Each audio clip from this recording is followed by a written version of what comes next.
What is up, everyone? I'm Jeff Lund, and this is the Mediocre Alaskan Podcast. Talking with Tanner Harms today. Hey. Just ready to defend your thesis. You got getting a master's in aerodynamics, something close to that. Yeah, exactly. It's actually mechanical engineering, but strictly speaking, it is aerodynamics. Okay. And then off to Caltech in the fall. That's right. Mm-hmm. But what I want to talk most about here is none of those things have the word wrestling in them. You talk a little bit about your wrestling career and then maybe the last match and what's happened between the last match and now, and you kind of transition from wrestling being your identity to now the rest of your life. My brother played Division I basketball at George Washington University, and by the time he was a senior, he was just ready for it to be over with because he didn't want to be a basketball player anymore. He wanted to move on from that identity. But a lot of people, it's really difficult. High school athletes, they're a football player, they're a basketball player, and they don't know who they are without it. So how have you transitioned from that last match till now? Yeah, that's a good question. I used to have a picture on my phone that I found on the internet somewhere. It was like a newspaper comic. And it had a picture of a pianist playing the piano, and in the stop bubble it said, I don't enjoy this at all anymore. And on the bottom it said, this is proof that you're a professional at something. and so I kind of empathize with your brother there when you say that he didn't enjoy playing basketball anymore. When you transition from, this isn't always the case, but when you go into college, Division I athletics, it feels like the sport that you play is now your occupation, it's your job. So after that last match, there was an aspect of moving away from, there was an aspect of like getting a new job, kind of switching careers. But really, when you commit so much time to something like that, it's very difficult to separate yourself from it. So after the last match, I remember walking off the mat. I lost. It was at the national tournament. I was in what they call the blood round. And they call it the blood round because if you win the match, you become an All-American. Oh. If you lose the match, you don't. You're done. So being an All-American is kind of the goal for college wrestlers. You go compete at the national tournament. The goal is to be an All-American and ultimately be a national champion, right? Mm-hmm. And so committing 5 years to that and then all of the career leading up to that in high school, middle school, so on, the objective is to try and be an All-American, and it's a very clear-cut goal. I can see the goal. I know it every day. That's what I'm working towards when I go into practice. When I go to the weight room, I'm lifting weights so that I can be an All-American or be a national champion. And so coming back out of that match, I went and sat down, and the first thing that went through my mind was, all right, what are the things that I'm going to do to get better for the next match? And when I started having those thoughts, that's when I realized that there wasn't a next match. And that was what I think was the most difficult thing transitioning out of wrestling. It really wasn't that hard to miss the goal. I never have really regretted too much not being an All-American, but a lot more at that time it was, what do I do now? Mm-hmm. Now that I don't have clear-cut goals, now that I don't have a clear-cut training regimen, who do I become after I am a wrestler? And so a big part of that is, where is your identity? And as an athlete, identity can very easily be wound up in your sport. Mm-hmm. And so for me, especially in those last few years, I was fortunate in that my identity, I felt like my identity had transitioned more. Mentors in my life, people like that had told me, he's like, listen, Tanner, it's good that you want to be a national champion, but think about it this way. God's put you on this team for a specific purpose, and that's to make disciples of the other wrestlers on the team and to be an example for the people who watch you. Mm-hmm. And so when I had shifted my identity that way, put it in something that isn't dependent on my success as an athlete, I was able to, I think, compete with a little bit more freedom and a little bit more just the ability to go out there and be flexible with wrestling and know that my value didn't depend on the wins and the losses. Yeah. Do you remember how did that last match go down? Was it close? Was it third round? Like what was the score or what happened? I don't think it was really all that close. It was a little bit unfortunate. It was against a guy from Oklahoma State who if I had a nemesis, he would be the guy. Because from all the way back in high school, I had wrestled this guy. Geez. Yeah, I wrestled him at some national tournament my senior year in high school. He was from Illinois, so I wrestled him in Iowa. And then he went to Oklahoma State. I went to Wyoming. We were both seniors that year. We had wrestled each other probably 5 or 6 times to that point, and he'd beat me every time. So he beat me again in the final, in that last match. And so I guess it was kind of fitting. It would have been nice to have kind of overturned that right at the very end. And we had close matches in the past, although I'd say he probably controlled the pace in that match, unfortunately. When people get... as a basketball coach, like I remember my last game was at the high school that I actually teach at. It was in the game that mattered was the second round of the region tournament, and it was against our rival, and we lost. And that's just high school ball. But then when it is over and you move on, and you become a coach, you realize that there are certain things that are more important. And it's hard to explain to athletes that it's not just about the final score. As a coach, you're like, just do everything you can, and then if you lose to, a rival, it's like, oh man, how do you explain to a kid that, that happens sometimes. I know you put everything into it, but that happens. It's a very difficult lesson to learn. So as the weeks went on after you lost that last match, did you feel refreshed because now you're on the way to being like real adult? Did you hold on to stuff? Did you relive certain aspects of it, things you could have done differently? It's an interesting question. It's really easy to look back on the career and say, I wish I'd done this differently, or I wish these other things had happened differently. I don't think that I really went through much of that then. I was thankful for that experience, actually, because I think that if I had won that match and become an All-American, I don't know if I would have learned the same lessons that I did by losing, kind of really solidifying in my mind that this was a good portion of your life. You learned a lot of important things through wrestling, but it wasn't about the outcome of that. You learned a lot, and that was good enough on its own. So I was thankful for that. There are times, the big difference between being an All-American and not being an All-American, or being an athlete and not being an athlete, is really, I think it's recognition. People just recognize accolades a little bit more, and they recognize status a little bit more. So, yeah, especially in a state like Wyoming, where the University of Wyoming is the only 4-year school, being an athlete and then not being an athlete. As an athlete, you're kind of a celebrity, and when you're not, it's like a has-been, So I guess that's an aspect of it, but I never really liked being in the spotlight anyway, so that was maybe a little refreshing for me to kind of be out of that. Yeah. I tell my students all the time that, basketball, especially when I was coaching boys, because it happens to be a little bit more prevalent, that the sport experience can turn you into an arrogant jerk, right? It doesn't mean that you're going to learn lessons that you're supposed to learn, or the social media stuff that you see going around. Like, it could absolutely make you a jerk. When you talk about the experience, I know the movie Friday Night Lights, it ends weird for a lot of people because they lose that game.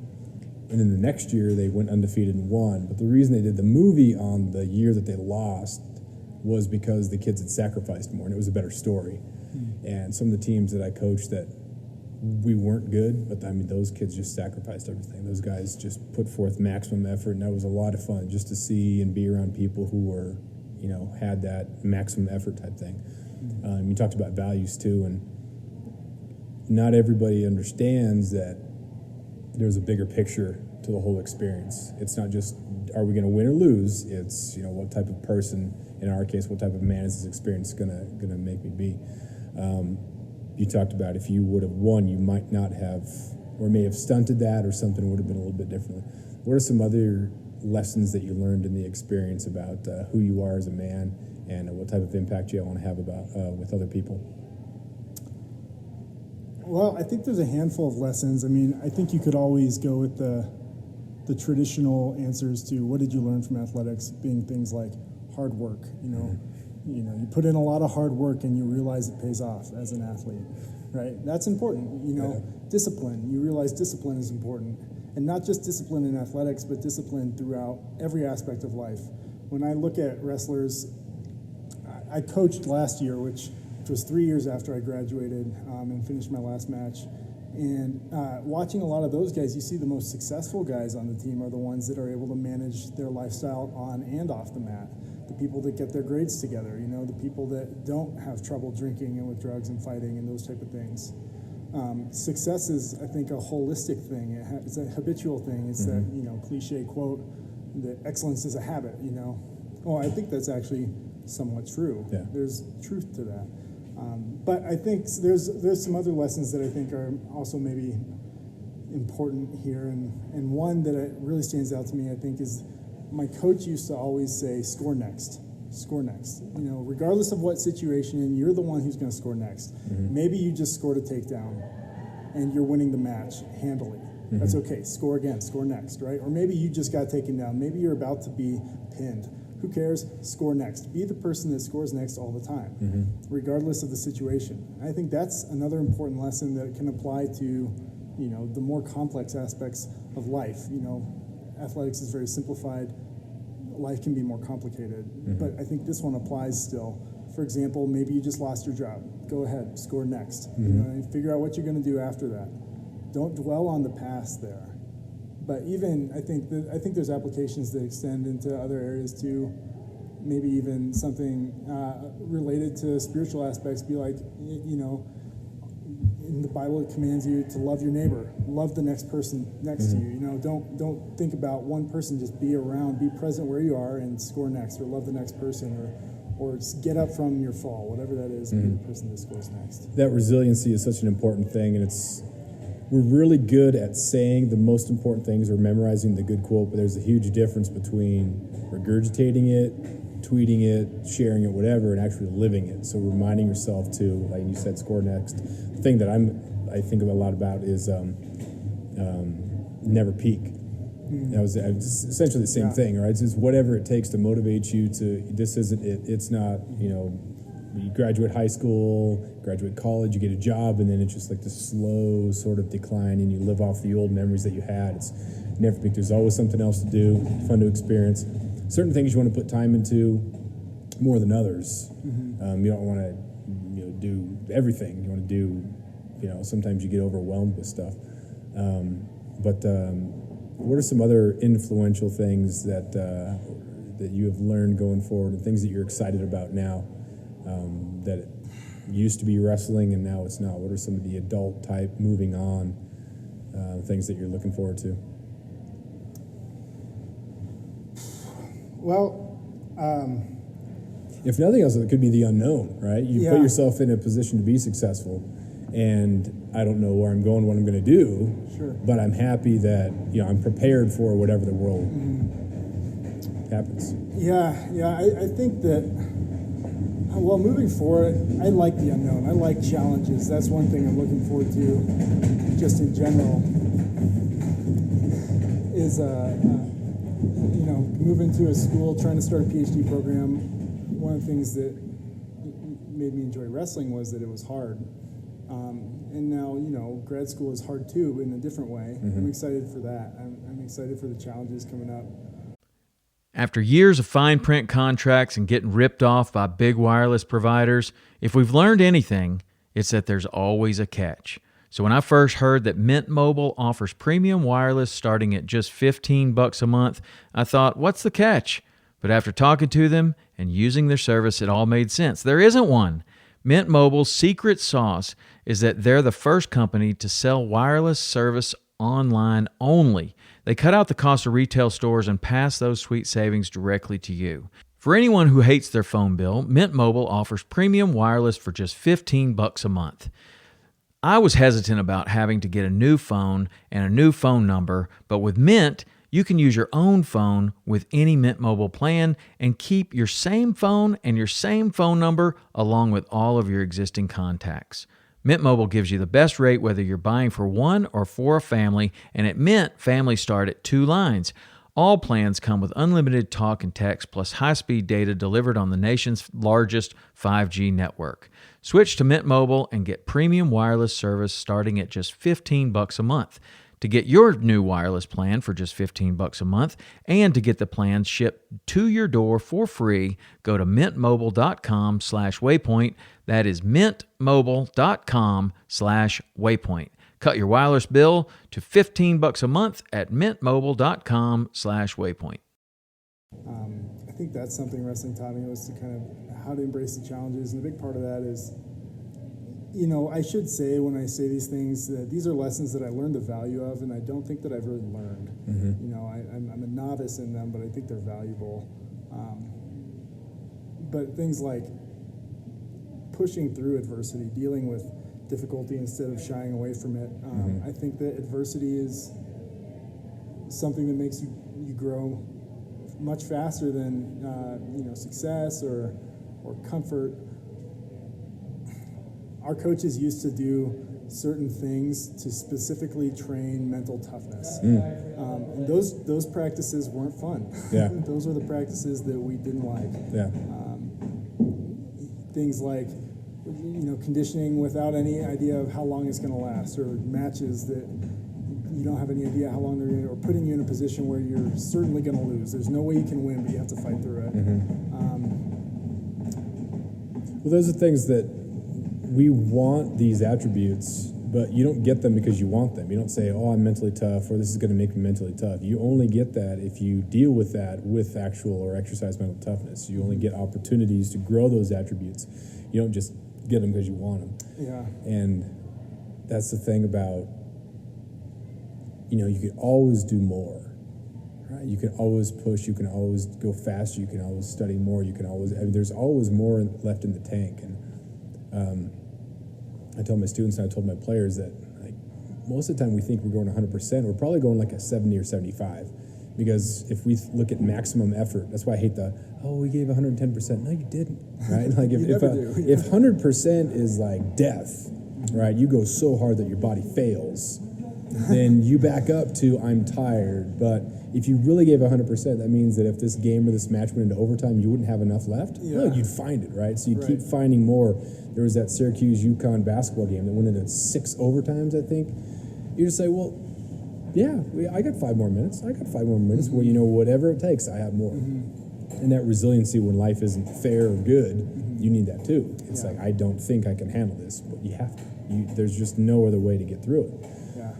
So resiliency is something that, like you said, you have to keep practicing it. Just because you have it once doesn't mean you're going to have it the next time. It's a habit you never master. You just got to keep within this new context, keep going, and that's not easy. That's tough.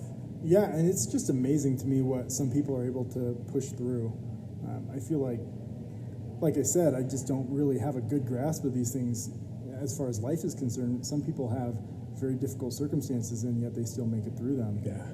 There's some really, tragic stories you hear that become triumphant because people are able to make it through really difficult situations. That's amazing to me. Yeah. It's hard to, when you talk to people, whether they be friends, family members, teammates or whatever, and people are going through stuff, and someone always has it worse than you, and this person made it, but you don't know what it's like to be that person. So it's hard to say, you can handle this, do it. You can make it when you don't know what it's like, and it's just a hard thing to push. But I don't know, people make it. Enough people make it. You think the people that make it through those conditions, are they born with that gene or with that whatever to be able to overcome it, or is it something that can be learned and grown? I honestly don't have an answer to that. I'm not sure. I think it's something that maybe people have in different degrees naturally, and it can be fostered. I definitely think that there's things you can do to grow it. I don't know how it develops in the first place, but I think things that help you develop that are putting yourself in situations that are hard deliberately. Last year, this guy, his name's, I think it's Josh Bridges. I hope I'm not getting this wrong. He's a CrossFit guy, used to be a Navy SEAL. Okay. He came by the wrestling room and was talking about his experiences and talked a little bit about how he would deliberately every morning get up and do something he hates. He'd get up in the morning and he'd take an ice bath first thing right away. And he would just do that because he wanted to make himself more resilient. He wanted to develop that mental toughness a little bit. I think we live in a culture that likes to inoculate itself a little bit, try and dull boredom, dull introspection, dull pain, just make it more comfortable, more entertaining. And if you always do that, if you're always seeking more comfort, then you're never going to develop mental toughness or toughness in general, right? In fact, you'll do the opposite. You'll make yourself soft, which is what a wrestler would say. Well, even saying that now, we've insulated ourselves from harsh words like, being soft. Well, that's not a bad thing. Well, it's not in the toxic masculinity sort of way, where there are some overbearing fathers who are absolutely, it's terrible, right? Without question. But there are also those motivating things and those mentors and the idea of being soft and whatever you feel being soft is. And that means being weak-minded. That means failing to be the type of man I want to be. It means failing to help people. It means, failing to be humble. That's what I deem as soft. And so when people will hear that saying, well, you shouldn't use that word anymore, you don't understand the context in which I'm using it. So before you judge me for using the word or, be a man, right? Oh, those are terrible words to tell a kid, right? To be a man and to grow up. No, those are important words, provided the right context. What are some important values that you have going forward as far as the impact you want to have with other people? Because even though you were one match away from being an All-American wrestler, there's nothing that says about you that you're not arrogant, you're not cocky, you're not, we've been talking, a couple times when you're up in Alaska and now here, and you haven't even brought it up. It's not part of your main identity. So how do you remain humble with that and caring about other people when it would be very easy to care about yourself and have an ego? Well, I think humility is always a battle. It's a constant struggle I think, to put it in different terms, I think sin is always derivative of pride. When anytime that you sin against yourself or against other people, God, and when I say that, I really just mean doing something that you would say you shouldn't do. If I were to say I shouldn't do something and then I were to go do it, that's hypocritical. That's sin. I think everybody, regardless of their religious background, has some kind of thing that they could define that way. Yeah. And you're constantly struggling against that. Pride is always the source of that, I think. So I don't know. I think an important thing in humility is, first of all, knowing that you're not as cool as you think you are, Yeah. And also recognizing the value in other people. I really don't know how else to put it this way. This isn't something that I feel like I've got an answer to. It's something that I feel like I'm trying to learn and develop. Really, I think it's more important to think about other people, and if I can strive towards that over thinking about myself, I should, and I'd like to.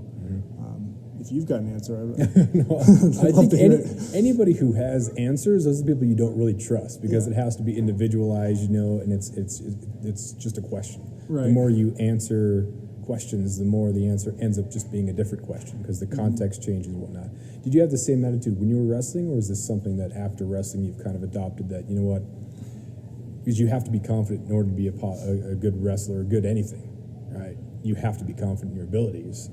But you can't be prideful to the point of not being humble. So yeah, well, I've always struggled, I think, with that aspect of like the dichotomy of pride and confidence, or arrogance and confidence.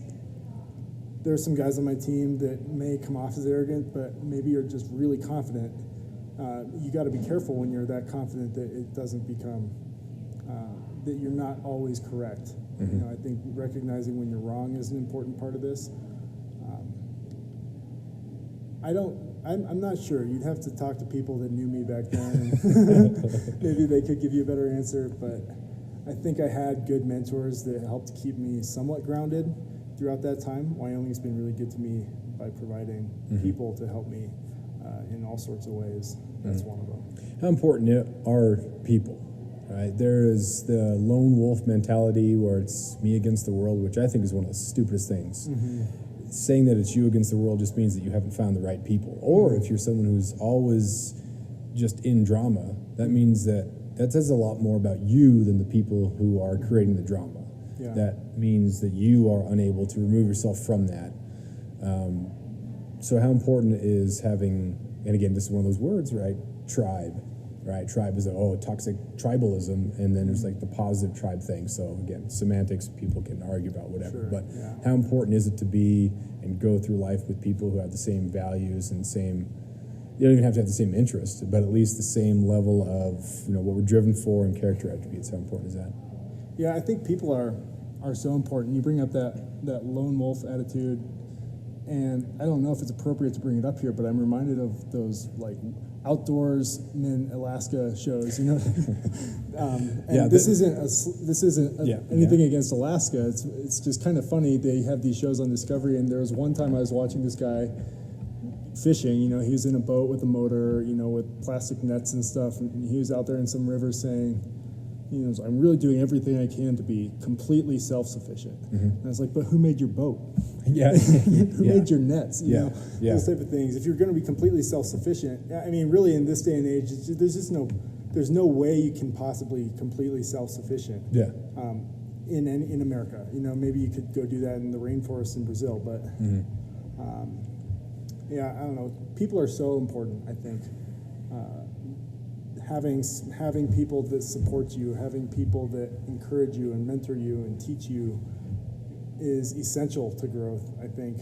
And then being able to be around people who are in the same stage of life as you that you can bounce ideas off of and go on adventures with and struggle with. That's part of what makes athletics such a unique experience, is that you struggle with your team and you fight together. Wrestling, you bleed together, you make each other bleed, sometimes on purpose.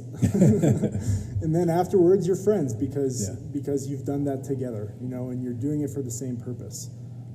Having people like that is important no matter where you're at, I think. Yeah. There's a huge difference between being with people who you have fun with and like the true friends. When you're in high school, it's not until you leave to college and then you don't stay in touch with all those friends and you think, wow, my best friend, we hardly talk anymore. But that's part of the transition because, you're just trying to figure out who you are when you're in high school. Then you go off to college and then you don't talk to those people as much. Like, that's normal. That's just how it is. But yeah, people are unbelievably important. Going back to the solo thing, you don't have to